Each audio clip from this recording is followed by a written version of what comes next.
आत्मा को क्या चाहिए? आप इस मंडप में जब बैठते हो, आपको मैं भोजन नहीं देता हूँ, न चाय देता हूँ और न तो आपको बिस्कुट देता हूँ और न तो आइसक्रीम खिलाता हूँ, लेकिन फिर भी तुम बैठते हो। कितनी माताएं बहनें यहाँ भूखी प्यासी भी बैठती हैं कि बात को खा लेंगे, पानी बात को पी लेंगे। कितने पुरुष गण प्यास लगी फिर भी बैठे रहते हैं। आपके शरीर की खुराक हम नहीं देते, लेकिन हम आपके आत्मा की खुराक देते हैं और आप इसीलिए बैठते हो, मुस्कुराते हो और सिर हिलाते हो, ताली बजाते हो, क्योंकि आत्मा को आनंद आने लग जाता है। तो आत्मा की खुराक है सत्संग, आत्मा की खुराक है भक्ति, आत्मा की खुराक है भजन, आत्मा की खुराक है कोई महान पवित्र आत्मा का दर्शन, और आत्मा की खुराक है उनके ज्ञान को श्रवण करना। ये आत्मा की खुराक है और ये खुराक सबको मिलती नहीं है, इसलिए लोगों की जिंदगी में बेचैनी रहती है। जिसको आत्मा की खुराक मिल जाती है और शरीर की भी खुराक मिल जाती है तो उसकी जिंदगी में मन बैलेंस बना लेता है, फिर उसका मन हमेशा प्रसन्न रहता है, कभी मन दुखी नहीं होता।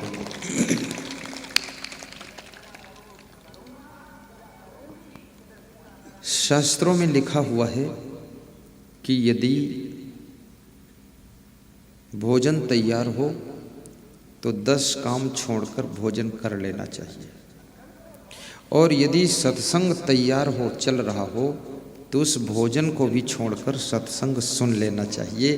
क्योंकि भोजन से तो केवल रक्त बनेगा और शक्ति बनेगी, और सत्संग से मनुष्य का मन विरक्त बनेगा और मन भक्त बनेगा और मन ऐसा बनेगा कि संसार में कहीं नहीं फंसेगा। इसलिए याद रखना, भोजन भी छोड़ दीजिए और सत्संग में जाकर बैठ जाइए, क्योंकि न जाने कौन सी बात निकल जाए और हमको सुनने को न मिले। इसलिए सत्संग में बैठना चाहिए और सत्संग प्रसन्न होकर सुनना चाहिए, ध्यान से सुनना चाहिए। सत्संग में सोना नहीं चाहिए, उदास नहीं बैठना चाहिए, और अपने जीवन के मूल्य को समझो। तो मैं आपको बता रहा था, 3 बातें बताना था। एक तो कबीर की बात। कबीर से प्रश्न पूछा गया, तुमने दुनिया में क्या देखा? तो कबीर कहते, मैंने दुनिया में देखा ये, तन धरि सुखिया काहू न देखा, जो देखा सो दुखिया। कबीर कहते हैं, मैंने दुनिया में सबको दुखी देखा। ये कबीर का अनुभव।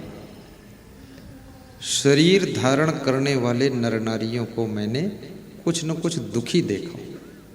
दुख रहता उनके जीवन में, बीमारी का दुख, गरीबी का दुख, विवाह नहीं हुआ वो दुख, बच्चे नहीं हुए दुख, बच्चे हैं शैतान हो गए दुख, बच्चे पढ़ने नहीं जाते तो दुख, पढ़ने जाते फेल हो जाते तो दुख, पास हो गए सर्विस नहीं मिली दुख, सर्विस मिली तो दूर मिली तो दुख, और सर्विस मिली तो वेतन बच्चा घर में नहीं देता दुख, और दारू पीने लगा तो बहुत दुख, और बच्चा माँ को झगड़ता तो दुख, और घर नहीं बना पाए तो दुख, और घर बन गया तो घर में भूत प्रेत बहुत हैं तो दुख, और भाई नालायक तो दुख, पत्नी ठीक नहीं मिली तो दुख, पत्नी ठीक मिली तो ननद ठीक नहीं तो दुख, पति ठीक नहीं तो दुख, पति ठीक मिला पर बुद्धि नहीं तो दुख, बहुत बुद्धिमान है, फास्ट है, हर बात का जवाब फटाफट देता तो बड़ा दुख, की बात सुनते ही नहीं है, बिल्कुल तलवार जैसा काट देता है तो भी दुख, घर छोटा है तो दुख, घर बहुत बड़ा है झाड़ू लगाना पड़ता तो दुख, कि इतना कौन झाड़ू लगाएगा। कितने दुख हैं मनुष्य के जीवन में, कोई दुख की था है? तो कबीर कहते हैं, लोगों को मैंने दुखी देखा। तो उनसे पूछा गया, इस दुख से बचने का कोई उपाय है क्या? तो कबीर ने कहा, यदि मनुष्य विचारवान हो जाए और विचार करना सीख ले, इसका विवेक जागृत हो जाए तो ये सुखी हो सकता है। तो पूछने वाले ने पूछा कि विवेक कैसे जागृत होगा? तो कबीर कहते हैं बिनु सत्संग विवेक न होई। ये रामायण की चौपाई है।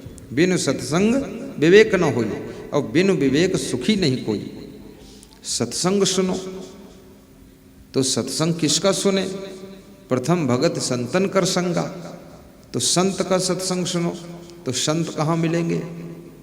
संत पिपरिया में मिलेंगे, ये वेंकट हाल के सामने मिलेंगे, इसी फील्ड में मिल ही गए। इनका सत्संग सुनो और वो सत्संग से तुम्हारा विवेक जागृत हो जाएगा।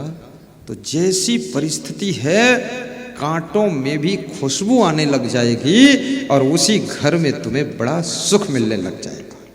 केवल विवेक जगना चाहिए।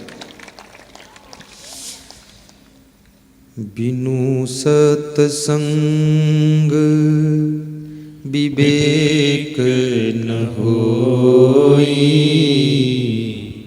बिनु विवेक सुखी नहीं कोई। बिनु विवेक सुखी नहीं कोई, बिनु सत्संग विवेक न होई। राम कृपा बिनु सुलभ न सोई, सुलभ न सोई। राम कृपा ताली बजा दो महाराज जी। सुलभ न होई, सुलभ न सोई। राम कृपा बिनु सुलभ न सोई, सुलभ न सोई। महात्मा विदुर से धृतराष्ट्र पूछते हैं कि विदुर वे कौन से लोग हैं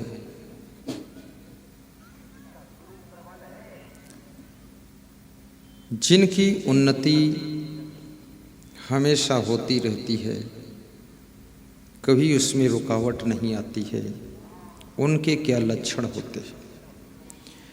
विदुर जी कहते हैं कि राजन उद्योगम संयमोदाच्छम अप्रमादो धृति अस्मृति समीक्षा समारंभो विद्धि मूलम भवस्यतु। विदुर जी समझा रहे हैं जो हमेशा उद्योग में लगा रहता है, खाली नहीं बैठता है, कुछ काम करो कुछ काम करो, जग में रहकर कुछ नाम करो, ऐसा जिसका उद्देश्य रहता है। संयमो और जिसका अपने आप के ऊपर नियंत्रण है, जो अपने मन और इंद्रियों को बस में रखना जानता है, जो क्रोध के आने पर भी क्रोध नहीं करता है, लोभ के आने पर भी चोरी नहीं करता है, जिसके अंदर अहंकार उठता है लेकिन फिर भी अहंकार को दबा लेता है, नम्रता ही प्रकट करता है, ऐसा जिसका संयम प्रबल है, नियंत्रण है, वह व्यक्ति संयमोदाच्छम और जो कुशल है, पारंगत है, प्रवीण है, मर्मज्ञ है, विशेषज्ञ है, किसी भी कार्य को करने में जिसमें निपुणता है, पारंगता है, वह व्यक्ति। और चौथी चीज अप्रमादो और जो कभी असावधान नहीं रहता है, सतत सावधानी बरतता है, लापरवाही नहीं करता है, वह व्यक्ति। अप्रमादो धृति और जिसका धैर्य विकट परिस्थितियों में भी टूटने नहीं पाता है, जो धैर्य को धारण रखता है, घबराता नहीं है, धन खो जाने पर भी जो विचलित नहीं होता है, परिवार के किसी सदस्य की मृत्यु होने से भी जिसका मन लक्ष्य से विचलित नहीं होता है, कितना बड़ा संघर्ष आ गया है फिर भी जो डामाडोल नहीं होता, इतना बड़ा धैर्य है। और स्मृति जिसकी मेमोरी स्ट्रांग है, स्मरण शक्ति तेज है, जो सब बातों को याद रखता है, और समय समय पर उन बातों से काम भी लेता है। समुचित समारंभ हो और खूब सोच विचार करके कार्य का जो शुभारंभ करता है, जल्दबाजी नहीं करता है, जोश खरोश में कार्य शुरू नहीं करता है, वह व्यक्ति विद्धि मूलम भवस्यतु, ये मूल मंत्र हैं उन्नति के। इनको जो अपनाता है उसकी उन्नति कभी नहीं रुकती है, सदैव उन्नति होती है। जोश खरोश में काम मत कीजिए, धैर्य को बनाए रखिए, आलस्य और प्रमाद मत कीजिए। हो जाएगा, देख लेंगे, कर लेंगे, ऐसी बातें मत कीजिए। जो कार्य जिस समय पर होना चाहिए उस समय पर कीजिए। बाल्यावस्था विद्या अध्ययन की अवस्था है, इसको घूमने में मत गंवाइए, मोबाइल के चक्कर में मत खोइए, बाल अवस्था को फैशन में बर्बाद मत कीजिए। ये बाल्यावस्था के बड़े दुश्मन हैं। सबसे बड़ा दुश्मन मोबाइल का नशा है, दूसरा फैशन का नशा है, तीसरा बाल्यावस्था में घूमने का नशा है, चौथा दोस्तों का, सखा सहेलियों का नशा है। और इस नशा में अगर बचपन फंस गया तो बचपन की दुर्दशा है, और जिसका बचपन बिगड़ गया तो जवानी डिस्टर्ब हो जाती है, और जिसकी जवानी नहीं संभल सकी उसका बुढ़ापा भी डिस्टर्ब रहता है, और जिसका बुढ़ापा नहीं ठीक हो पाया उसकी मौत भी ठीक से नहीं हो पाती, मरते समय भी दुखी रहता है। और जो मरते समय भी चिंता मुक्त नहीं हो पाया उसका अगला जन्म भी डिस्टर्ब हो जाता है। इसलिए बचपन को संभालिए, बचपन को खोइए मत, और जवानी को भी बर्बाद मत कीजिए। कितने लोगों ने जवानी विषय भोगों में ही खो दिया है, कितने लोगों ने जवानी आलस्य में खोया है, और कितने लोगों ने अपनी जवानी को लड़ाई झगड़ा तूफान में खो दिया है। कितने लोगों ने अपनी जवानी को सोने में ही खोया है, रात दिन सोना ही सोना, जागना ही नहीं चाहते हैं, काम करने की इच्छा ही नहीं।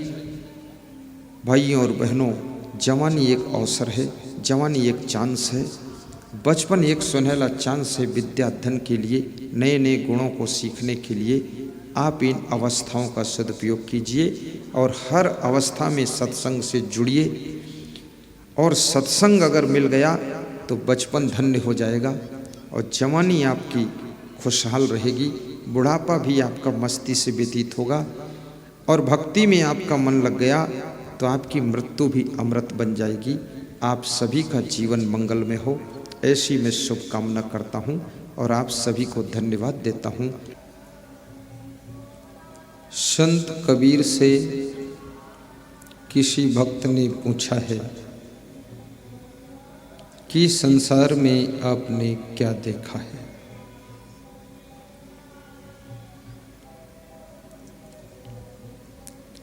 नज़र और नज़ारा, ये दोनों का जीवन में प्रभाव होता है। आपकी नज़र कैसी है और आपको दुनिया में क्या नज़ारा दिखाई दे रहा है।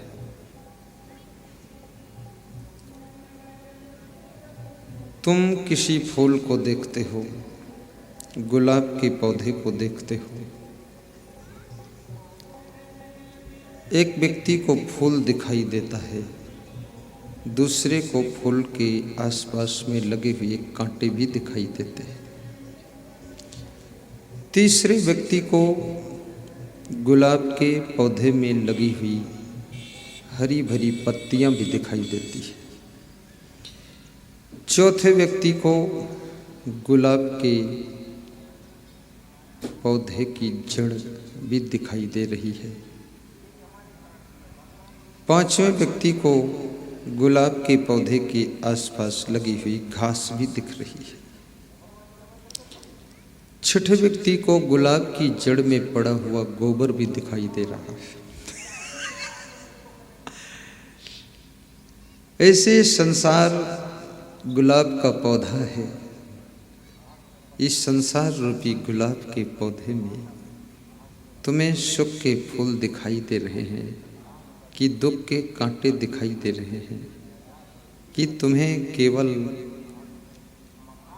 संसार के सुविधाओं की पत्तियां ही पत्तियां दिख रही हैं, या कि तुमको संसार का कचड़ा गोबर ही दिखाई देता है। तुम क्या देखते हो? देखना एक बहुत बड़ी कला है, और संसार जैसा है वैसा दिखाई नहीं देता है, और संसार जैसा नहीं है ये वैसा ही दिखाई देता है। इसलिए इस संसार में आकर के बड़े बड़े लोग धोखा खा जाते हैं। तुम भी धोखा खाए हुए आत्मा हो और अभी और धोखा खाओगे। धोखा खाने की जन्म जन्म की आदत है, धोखा खाते ही रहोगे, क्योंकि जब तक विवेक नहीं उत्पन्न होता है तब तक ये जीव संसार में धोखा ही खाता है। और ये संसार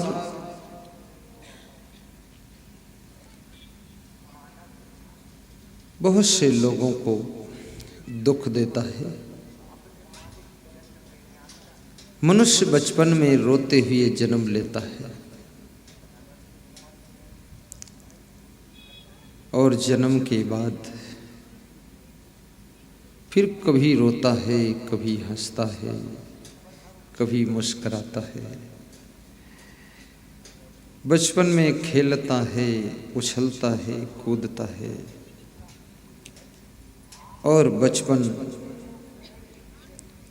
अनजान में बीत जाता है। धीरे धीरे तुम अचानक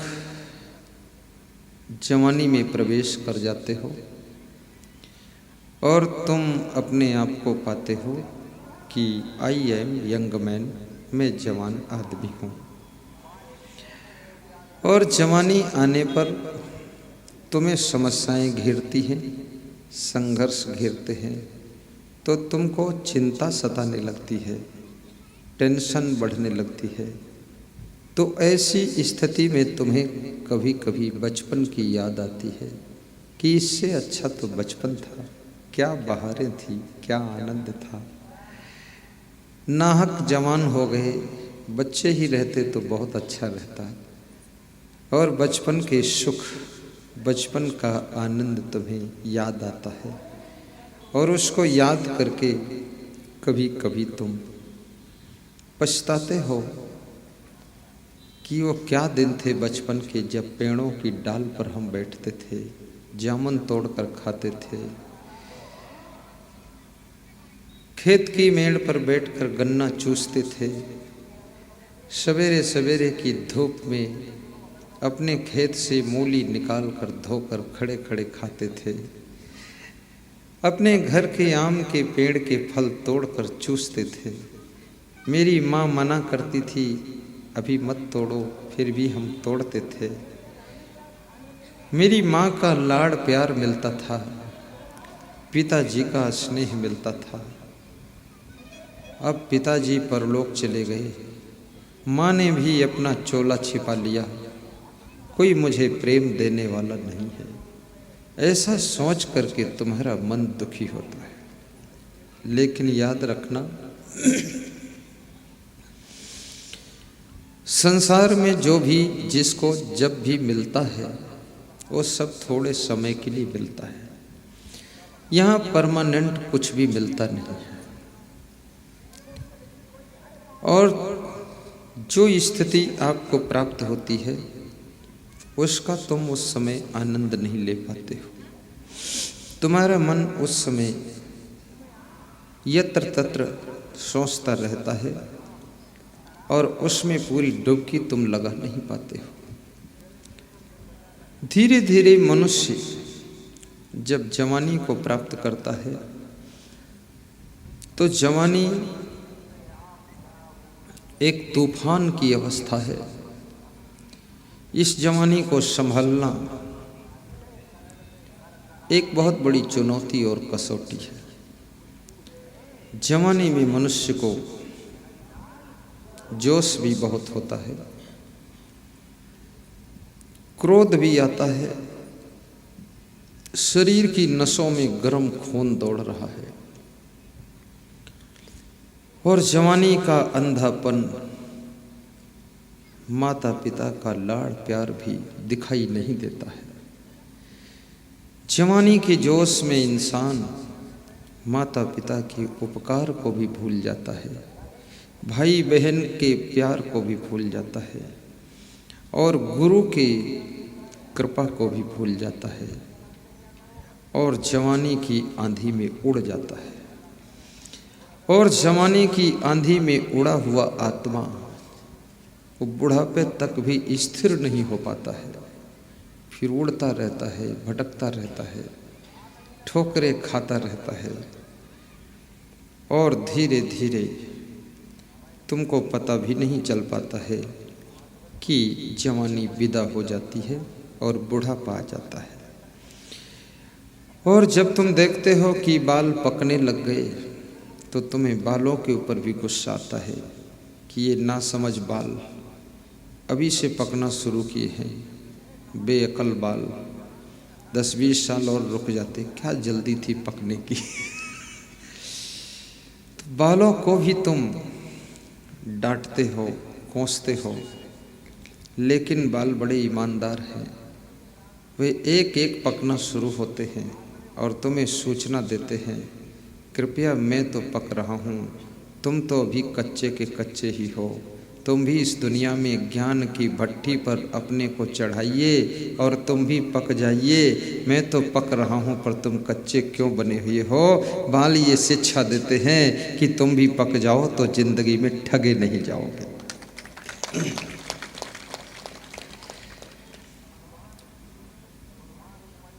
और ये बाल मनुष्य के लिए बहुत बड़ा जंजाल भी है।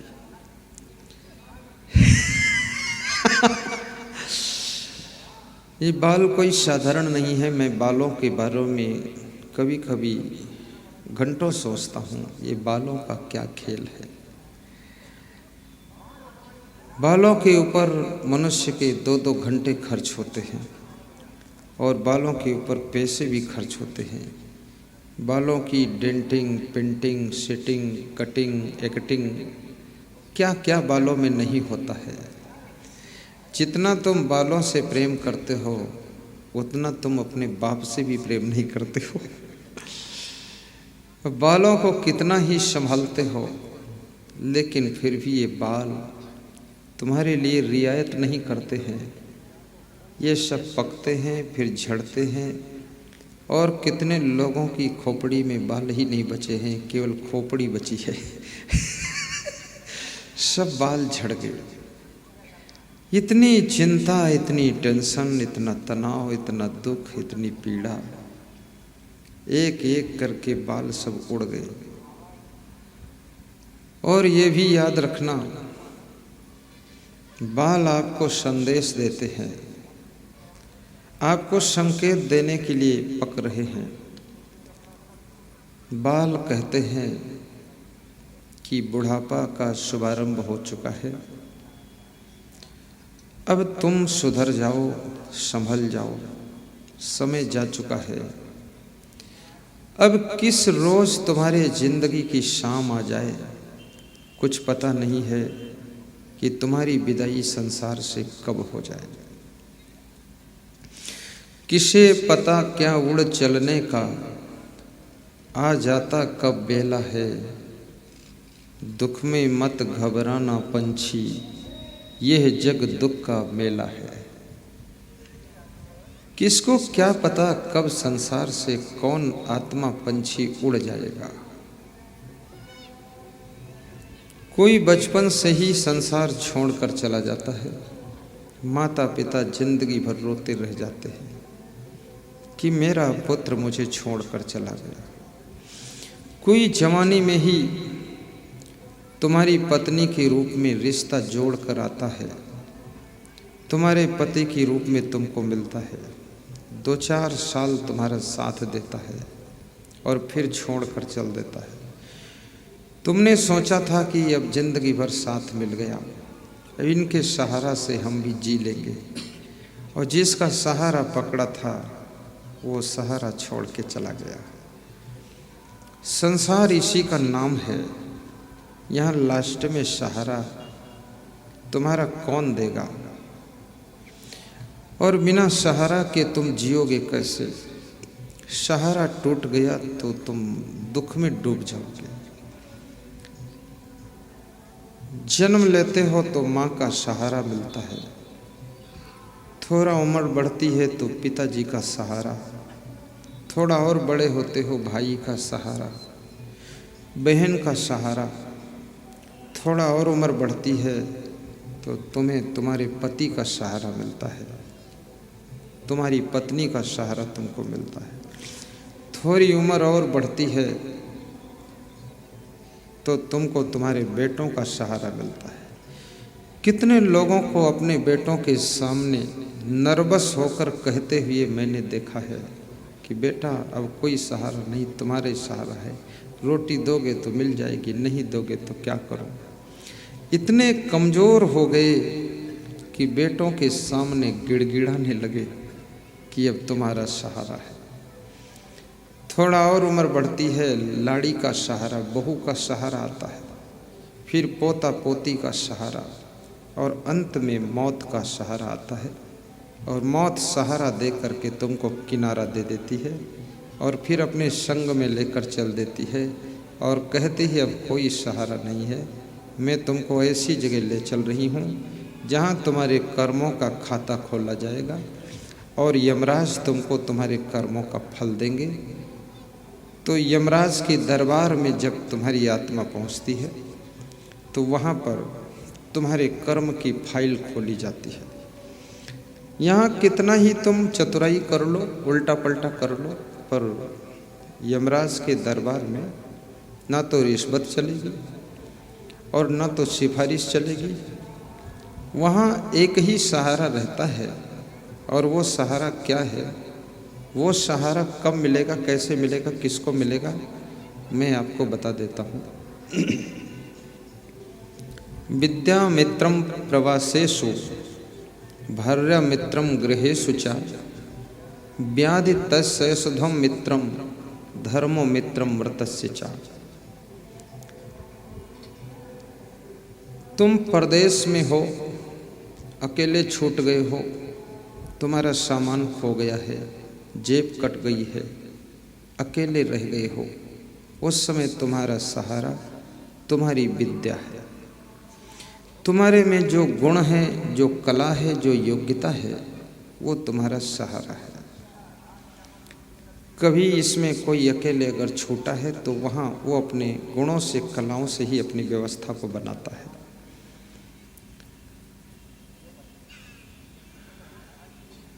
जब तुम घर में रहते हो, गृहस्थ आश्रम में रहते हो, तब तुम्हारा सहारा तुम्हारी पत्नी है। जब तुम दुखी होते हो तो पत्नी के पास बैठकर अपना दुख सुनाते हो। और कितनी स्त्रियों में ऐसी कला होती है कि अपने पति के दुख को भी हल्का कर देती है, और कितनी स्त्रियों में तो इतनी बड़ी कला है कि अपने पति के दुख को दुगना कर देती है। वो उल्टा इंजेक्शन मार देती है, पति बेहोश हो जाता है। और ये गृहस्थाश्रम में सहारा बनती है। इसीलिए पुरुष लोग विवाह करते हैं। इनमें अकेले जीने की ताकत नहीं है, अकेले जीने की हिम्मत नहीं है। ये तुम्हारा सहारा पाकर जी सकते हैं, लेकिन तुमने भी सहारा में अगर उल्टा सहारा दे दिया तो ये बिल्कुल ख़त्म हो जाएंगे, ये मर जाएंगे, पागल हो जाएंगे। तो इनको ठीक से सहारा दे देना। मनुष्य बहुत नर्वस हो जाता है। एक लड़की, एक स्त्री का सहारा उसका पति बनता है, और जिसका पति अचानक मर जाता है तो उस लड़की की दशा तुम देखो, ऐसा बेतहाशा वो रोती है, बिलखती है, चिल्लाती है, सीना पीटती है, अपने सिर को दीवार में टकराती है। उसके आँखों के सामने अंधेरा ही अंधेरा दिखाई देता है कि अब मेरा सहारा टूट गया, अब क्या होगा मेरी जिंदगी का। ऐसी दशा होती है। और जब तुम बीमार होते हो तब तुम्हारा सहारा औषधि है, दवाई है। अभी एक सज्जन मेरे पास आए थे, कह रहे थे कि कुछ नबज भी देखते हो क्या, देख लो।